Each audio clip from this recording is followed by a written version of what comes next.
Bueno, buenas tardes. Yo soy el doctor Rubén Cabuduro, soy médico nefrólogo y pertenezco a la cátedra de nefrología y a la cátedra de clínica médica de la UNR, de la cual soy docente. Hoy vamos a hablar de indicaciones de la diálisis.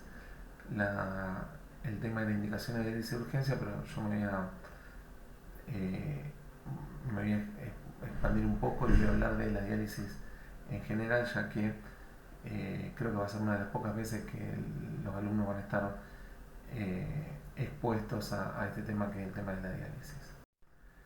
Primero, algunas consideraciones previas a tener en cuenta. Los riñones son órganos vitales, su falta de función produce la muerte del ser vivo que la padece y afortunadamente el progreso de la ciencia y la técnica permitió desarrollar estrategias para reemplazar, al menos en parte, la función de estos nobles órganos, permitiendo mantener con vida al enfermo.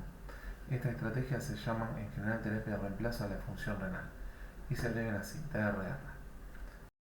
¿Cuáles son estas estrategias de reemplazo de la función renal? Son tres: la hemodiálisis, la diálisis peritoneal y el trasplante renal.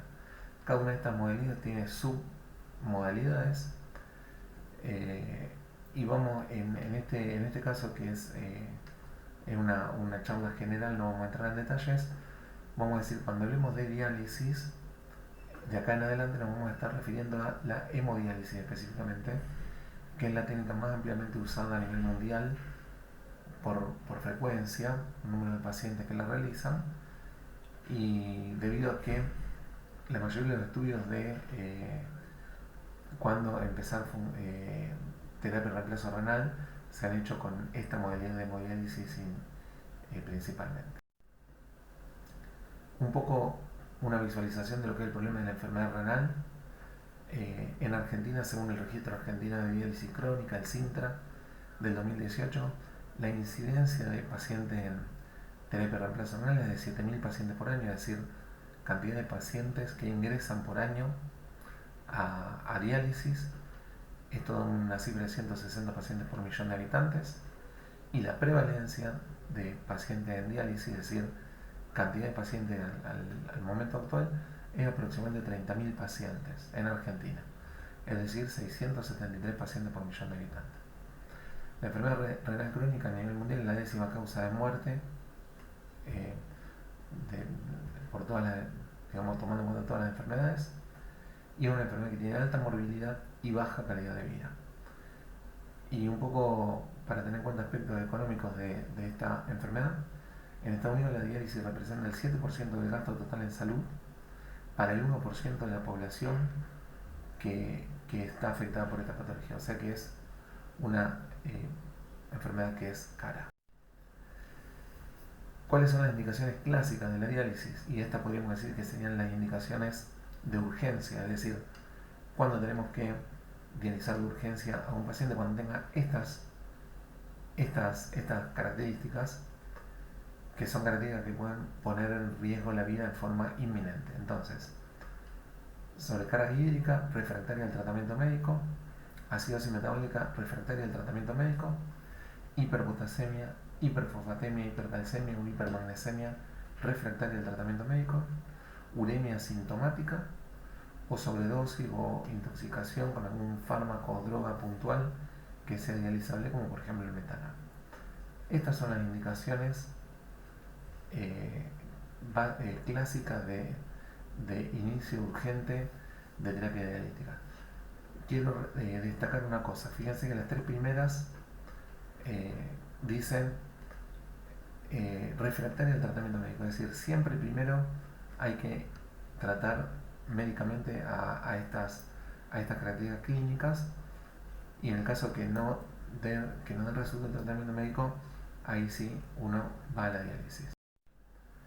En la literatura anglosajona estas mismas indicaciones tienen una mnemotecnia que es AIOU: A de acidosis, E de trastornos electrolíticos, I de intoxications, O de overload, es decir, sobrecarga de líquido, y U de uremia sintomática, lo mismo que decíamos antes. Y ahora un poco para, para hablar, para discriminar un poco las cosas, vamos a dividir lo que es la insuficiencia renal crónica de la insuficiencia renal aguda, ya que el inicio no urgente de la terapia de reemplazo renal en estas dos patologías, en estos dos síndromes, da lugar a algún comentario y a tomar en cuenta algunas características. Todos saben que son el síndrome de insuficiencia renal aguda y el síndrome de insuficiencia renal crónica, lo vieron en teóricos anteriores, no vamos a hacer hincapié en esto, pero sí vamos a decir respecto de cuándo empezar diálisis en la falla renal aguda crónica, que acá se presenta una duda en el supuesto de que el paciente no esté presentando una complicación aguda con riesgo inminente de muerte, ya que en este último caso uno se ha obligado a iniciar la terapia de reemplazo renal de forma inmediata. Pero cuando no requiere de forma urgente el inicio de la terapia, ahí surgen dudas si conviene esperar al paciente o empezar a dializarlo precozmente. Esta es un poco la duda que vamos a intentar resolver en lo que queda de la. Aquí surge la controversia entonces, ya que aún no está completamente establecido con evidencia científica cuándo comenzar la terapia de reemplazo renal. Esa es la realidad. La realidad es que no está determinado fehacientemente cuándo empezar la diálisis en el paciente que no tenga una urgencia dialítica, ya sea en falla renal aguda o crónica. Vamos a empezar hablando de la falla renal crónica, que hay un poco más de evidencia, un poco más de certezas. Todas las guías internacionales sugieren aproximadamente lo mismo. Y estamos hablando de las guías de la National Kidney Foundation, las guías KDOQI estadounidenses, las guías CALIO, que son guías mundiales, guías europeas, la guía de la Sociedad Canadiense de Nefrología, la Sociedad Japonesa de Diálisis, las guías NICE muy conocidas, europeas. Y estas guías dicen que cuando empezar diálisis en una falla renal crónica, cuando la tasa de crecimiento de creatinina estimada sea menor o igual a 10 mililitros por minuto por 1,73 metros cuadrados de superficie corporal, con la presencia de sintomatología urémica o pérdida progresiva de peso, desnutrición, mal control de la presión arterial o sobrecarga de volumen. Es decir, en general todas las guías, si uno las lee, dicen esto de una u otra forma. Es decir, hay que objetivar que el paciente tenga una falla renal crónica avanzada, estadio 4, 5, con un clearance de creatinina estimado o real por orina de 24 horas y que presente algún síntoma de los que estuvimos mencionando. Es decir, en general síntomas urémicos o de sobrecarga de volumen. En el año 2000 se hace un trabajo de investigación epidemiológico muy grande que se llamaba el MDRD Study. La abreviatura esta es la abreviatura de Modification of Diet in Renal Disease. De este estudio sale una nueva fórmula para estimar el clearance de creatinina.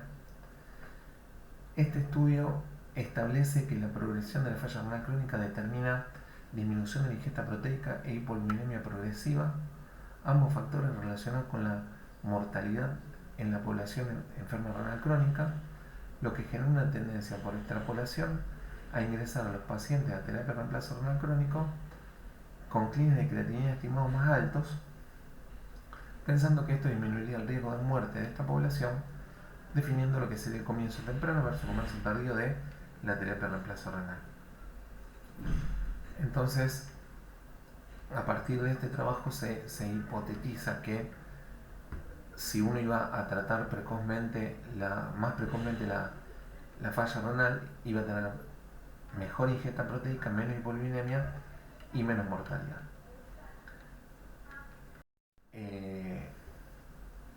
Entonces, ¿qué se esperaba a partir del MDR con el ingreso temprano de pacientes a diálisis?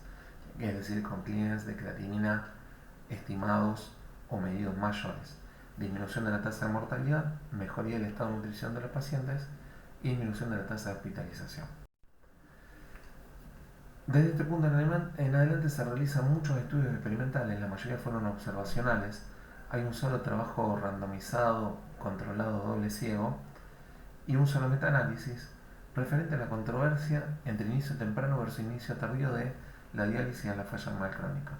Es decir, ahora pretendíamos demostrar lo que se suponía que debía ser como uno pensaba a partir de este estudio del MDR. Y estos fueron los resultados. El único estudio de doble ciego randomizado controlado, que son, ustedes saben lo que tienen, además de los metaanálisis, el, el peso estadístico más fuerte de todos los estudios de investigación. Este estudio fue hecho en el 2010 por Cooper y publicado en el New England Journal of Medicine. Demostró lo siguiente: el inicio temprano de la terapia de reemplazo renal en insuficiencia renal crónica terminal no se asoció con mejoría de la sobrevida o con mejoría clínica. O sea que un poco tiraba abajo lo que uno podría haber pensado inicialmente. En el 2012, un grupo de chinos, Xu Pan, el autor principal, publican en el Nephron Clinical Practice un metaanálisis. El único metaanálisis que hay sobre inicio temprano versus tardío de terapia de reemplazo renal en falla renal crónica. Este metaanálisis es una revisión o reanálisis de datos de 15 trabajos previos que suman en total casi 1.300.000 pacientes. Y este metaanálisis dice lo siguiente como resultado: el inicio temprano de la terapia de reemplazo renal en falla renal crónica, es decir, entrar al paciente con mayores tasas de filtración glomerular estimado, se asoció con un riesgo aumentado de muerte. Lo mismo que decía el estudio controlado, doble ciego, y lo contrario que venimos pensando inicialmente. Y este es un resumen del resto de los trabajos publicados. Hay un montón de trabajos publicados en inicio temprano versus tardío de terapia de reemplazo renal, y yo los dividí de esta forma para que sea un poco más clara la presentación. Los que estaban a favor del inicio temprano de la terapia de reemplazo renal, que son 11 trabajos, ahí están los autores y el año de publicación. Los trabajos que muestran que no había diferencia significativa entre el inicio temprano versus el inicio tardío de la diálisis, y lo mismo, ahí están los autores principales y el año de publicación. Y los trabajos que están a favor del inicio tardío de la diálisis en renales crónicos, que eran 19 trabajos. Fíjense que de entrada, bueno, hay más trabajo a favor del inicio tardío, y si tenemos en cuenta que someter a un paciente a diálisis implica cambio del estilo de vida y disminución de la calidad de vida, porque el paciente tiene que dejar de trabajar por lo menos parte de sus horas, tiene que ir a un centro médico a hacerse la terapia, tienen que pincharlo día por medio con 2 punciones venosas para conectarlo a la máquina de diálisis, y además todo eso implica un costo en salud. Para no tener ningún rédito en calidad de vida, ni en sobrevida, ni en internaciones, podríamos decir que estos 6 trabajos que dicen que no hay diferencia significativa entre el inicio temprano y tardío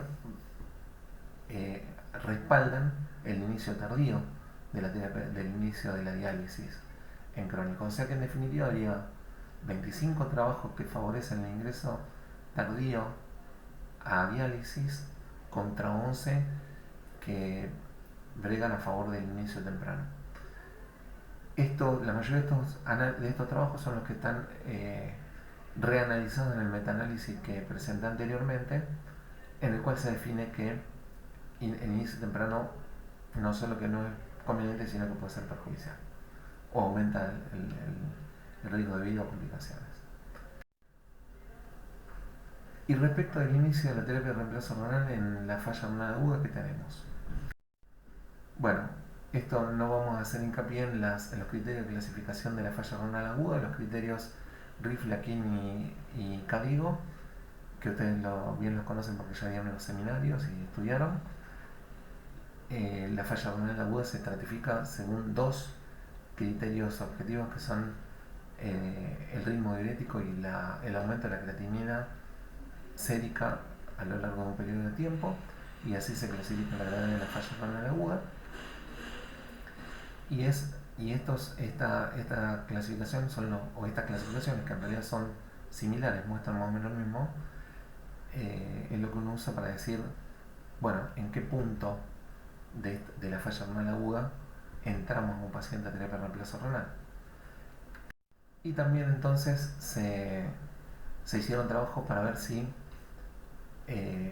entrarlo más precozmente o más tardíamente a diálisis mejoraba o empeoraba la calidad de vida y los parámetros parámetros biológicos importantes. Y estos son los trabajos más importantes respecto de inicio temprano versus tardío en IRA. Hay muchos más trabajos. Eso indica que evidentemente los datos objetivos están más mezclados o todavía no hay conclusiones válidas, por eso se siguen haciendo trabajos. Hay 4 metaanálisis, son estos y estos son los autores. Seabra, el primero, publicado en el 2008 en el American Journal of Kidney Disease, resumía 23 otros trabajos previos con un total de casi 2.400 pacientes. Gowndry, publicado en el Lancet del 2020, resumía la casuística de 10 trabajos con 2.143 pacientes. Watt publicó en el Nephron del 2021 un metaanálisis que resumía el trabajo de 14 trabajos controlados randomizados doble ciego, totalizando 5.234 pacientes. Y Castro en Portugal publicó en el Clinical Kidney Journal del 2022 un metaanálisis que resumía el trabajo de 13 otros trabajos doble ciego randomizados controlados que sumaban casi 5.200 pacientes en total, haciendo una capacidad de obtener datos objetivos muy fuerte. Y eso es lo que se obtuvo. El único metaanálisis que dio datos a favor de que el inicio temprano de la terapia mejoraba la sobrevida fue el de Seabra del 2018. Los otros 3 indican por lo menos que no hay diferencia entre iniciar temprano versus tardío la terapia renal o que iniciarlo tempranamente es perjudicial. Fíjense, Gowndry en el 2020, respecto a la mortalidad bruta al día 28, no había diferencia significativa entre empezar temprano versus tardía. Respecto de complicaciones como hiperpotasemia, arritmias y sangrado, no había diferencia significativa en ambos grupos. El trabajo de Watt del 2021, la mortalidad total al día 30 o al día 90, no había diferencia significativa de mortalidad en los dos grupos de inicio temprano versus tardía. La mortalidad en la unidad de cuidado intensivo no había diferencia significativa. En los pacientes que quedaban en diálisis al día 90, es decir, los pacientes que al día 90 estaban todavía en diálisis, era mayor en los pacientes que habían iniciado tempranamente. Y respecto a los eventos adversos, había mayor tasa de eventos adversos en el grupo de inicio temprano. Complicaciones asociadas a catéter, trastorno electrolítico y arritmia, no había diferencia entre los grupos. O sea que este trabajo dice que no había diferencia en mortalidad, pero sí que los pacientes que iniciaron más temprano el reemplazo renal en falla renal aguda, al día 90 todavía persistían más frecuentemente en terapia de reemplazo renal y además tenían más tasa de efectos adversos. Lógicamente porque estaban más expuestos en tiempo a la diálisis y a la presentación de sus efectos adversos. El trabajo del 2022 de Castro mostraba mortalidad total y al día 28 que no había diferencia significativa. Los pacientes recuperaban igual la función renal y se inicia tardío precozmente la diálisis. Respecto de hipertensión, hipotensión arterial e infecciones, había mayor riesgo de que la presencia de los pacientes que iniciaban temprano. Sangrado y arritmia no había diferencia significativa y de acuerdo al tipo de modalidad que se usara para dializar, terapia continua versus hemodiálisis intermitente, que son diferentes estrategias y no vamos a hacer hincapié en esto porque son cosas muy del especialista, no había diferencia significativa respecto a iniciar temprano o tardío la terapia de reemplazo renal. Y por último hay 5 trabajos que no son metaanálisis pero que son muy representativos y se comentan en todas siempre que uno tiene que hablar de inicio de la terapia de reemplazo renal en agudos, y son estos estudios. El estudio Lyme, hecho por Sarbuk y publicado en el JAMA del 2016. El estudio Akiki, publicado por Gowndry en el New England Journal of Medicine del 2016. el estudio Ideal IQ publicado por Barber en el New England Journal of Medicine del 2018, y el estudio START-AKI publicado por Bach-Shaw en el New England Journal of Medicine del 2020, y el estudio Akiki 2 publicado por Gowndry en el Lancet del 2021. ¿Qué mostraron estos trabajos? El ELAINE mostró que había beneficio en el inicio temprano de la terapia de reemplazo renal respecto al inicio tardío. En agudos estamos hablando siempre, y fue el único que demostró eso, porque todos los otros demostraron todo lo contrario. El estudio Akiki demostró que no había diferencia significativa entre empezar precoz versus tardíamente la diálisis en agudos, pero que el reanálisis de los datos mostró que favorecía el inicio tardío. En la idea del IQ igual, no había diferencias significativas en cuándo empezar la terapia de reemplazo renal, y el reanálisis de los resultados mostraba que había resultados mixtos. El START-AKI mostraba que no había diferencia significativa en inicio temprano versus tardío de diálisis, y los datos favorecían el inicio tardío de la terapia. Y la Akiki 2 también daba resultados no significativos para ambos grupos, y el reanálisis de los datos decía que los datos no eran muy concluyentes y eran variados. Por lo tanto, y con esta diapositiva terminamos, voy a expresar mis conclusiones finales, que un poco también son mi impresión personal. En la urgencia, los determinantes del inicio de la terapia de reemplazo renal son el edema agudo de pulmón, la acidosis severa, la hiperpotasemia, la hipercalcemia severa y la intoxicación con una sustancia química dializable. En la insuficiencia renal crónica, el inicio de la terapia de reemplazo renal está determinado por la repercusión clínica en un paciente con un clínico de creatinina estimado de 10 mililitros por minuto o menor. Ya vimos que no es conveniente entrar pacientes con clínico de creatinina estimado o real de más de 10 o 15 mililitros por minuto, porque en realidad no se demuestra que haya beneficio clínico. Y en la falla renal aguda, el inicio temprano de la terapia de reemplazo renal no está demostrado que sea mejor, y hay evidencia objetiva para decir que puede ser contraproducente. Bueno, esas son las conclusiones finales. Muchas gracias.